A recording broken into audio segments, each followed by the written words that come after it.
እስኪ ያላገባችሁ ሰዎች እጅ አውጡልኝ። ያላገባችሁ አንቺ ገና በ4 ዓመትሽ ሚጣመልሽ እጅሽ ነሽ። ያላገባችሁ ሰዎች በደንብ አውጡልኝ። አለማግባት ያሳፍራል እንዴ?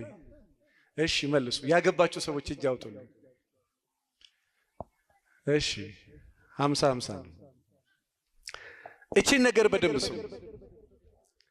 ልባቸው ንጹህ የሆኑ ሰዎች አሉ። ምናቸው ንጹህ የሆኑ ምናቸው ልባቸው ንጹህ የሆኑ ሰዎች አሉ።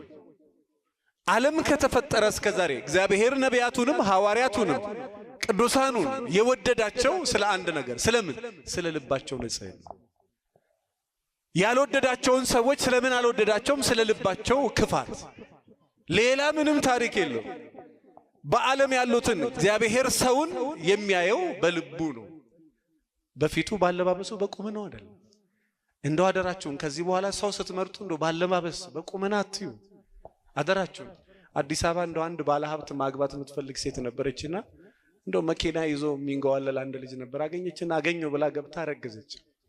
ከዛን የቤቱ ባለቤት ሲመጣ ወደ ቤታችን ሄዱ። ወዴት? ወደ አራብሳ። ይሄ እኔ ቤት ነው አላልከኝም እንዴ? አረ ይሄ ያለቃዬ ቤት ነው፣ እሱ ከአሜሪካ መጥቷል። እና ምን ትለኛለች? ጸግሽ ዝለይ ያለኝ ምን አባቴ ላልከለች እና እኔ ልዝለል እንዴ? ገንዘብ ብለው ሰው የሚወዱ ሰዎች በተለይ በቤተ ክርስቲያን መስቀል አንጠልጥላ ክርስቲያን ሆነ ሀብታም የምታሳድድ ሴት፣ ክርስቲያን ሆኖ ሚስቱን የሚበድል የቤተ ክርስቲያን ሰው ሆኖ እንደው አደራችሁ እንደው የበደልካት እንኳን ካለ ይቅር ለእግዚአብሔር በላት። ጎንበስ ብለ እግሯን እኔ መጥቼ እናንተ ጋር እነ መምህር ኤልያስ እነ መምህር ሙሉ ቀን ውሃ ቢሰጡኝና እግራችሁን ባጥብ ክብሩ ለኔ ነው ለእናንተ ነው? ለማን ነው?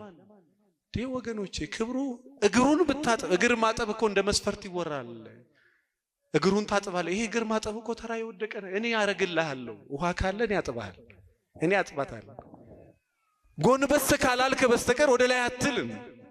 እግር ማጠብ ክርስቶስ እንኳን ጌታ የሰማይም የምድርም ጌታ እንኳን ጎንበስ ብሎ አንተ ማን ነህ? አንቺ ማን ነሽ? እግር ብታጥብ ክብሩ ለማን? እባካችሁን እሺ። መልኩንና ቁመናውን አትይ፣ እኔ ንቄዋለሁና። ኦሪት ዘፍጥረት ምዕራፍ 4 ከቁጥር 4 ላይ እግዚአብሔር ወደ አቤልና ወደ መስዋዕቱ ተመለከተ። ወደ ማን? 5 ደቂቃ ነው የቀረኝ። እግዚአብሔር በሉ ወደ አቤልና ወደ መስዋዕቱ ተመለከተ። ስለምን? ስለ ልቡ ንጽህና። ሁለቱም የእግዚአብሔር ልጆች ናቸው አይደሉም? ሁለቱን የፈጠረ እግዚአብሔር ነው አይደለም? ስለ ልቡ ንጽህና ግን እግዚአብሔር ወደ አቤልና ወደ ማን ተመለከተ? ወደ መስዋዕቱ። 10 ብርም ሙዳይ ምጽዋት ውስጥ ማስቀመጥ ከፈለጋችሁ መጀመሪያ የበደልከውን ሰው ሄደ ይቅር በል። ከዛ በኋላ ምን በል? መባህን አስገባ። አንድ ሴት ኢየሱስ ክርስቶስ ጋር መጣ። 1000 ብር 500 ሲሰጡ መቀነቷን ፈታችና 2 ሳንቲም ሰጠች። ጌታ እሷ አብዝታ ሰጠች። ለምን? ከልቧ ነው የሰጠች።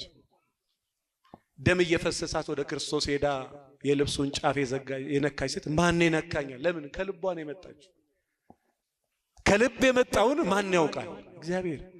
ብዙ ጊዜ ጸልያችሁ መልስ ካላገኛችሁ መጽሐፍ ቅዱስ አትለምኑምና አትቀበሉ። ልመና ከመጸለይ በፊት እንደዚያ መጀመሪያ ልብህን ንጹህ አድርግ።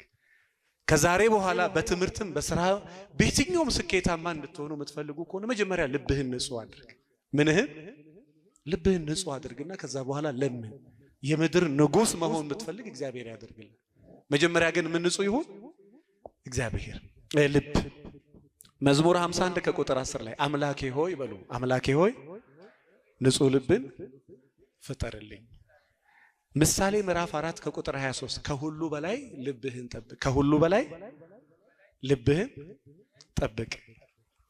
ምሳሌ ምዕራፍ 23 ከቁጥር 26 ላይ ልጄ ሆይ ልብህን ስጠኝ። እስኪም በደንብ በሉት፣ ልጄ ሆይ ልብህን ምንን ስጠኝ?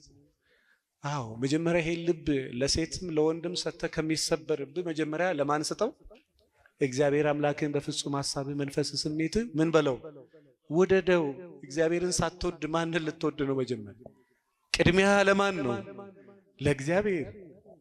ልጄ ሆይ ምንህን ስጠኝ? ልብህን ስጠኝ።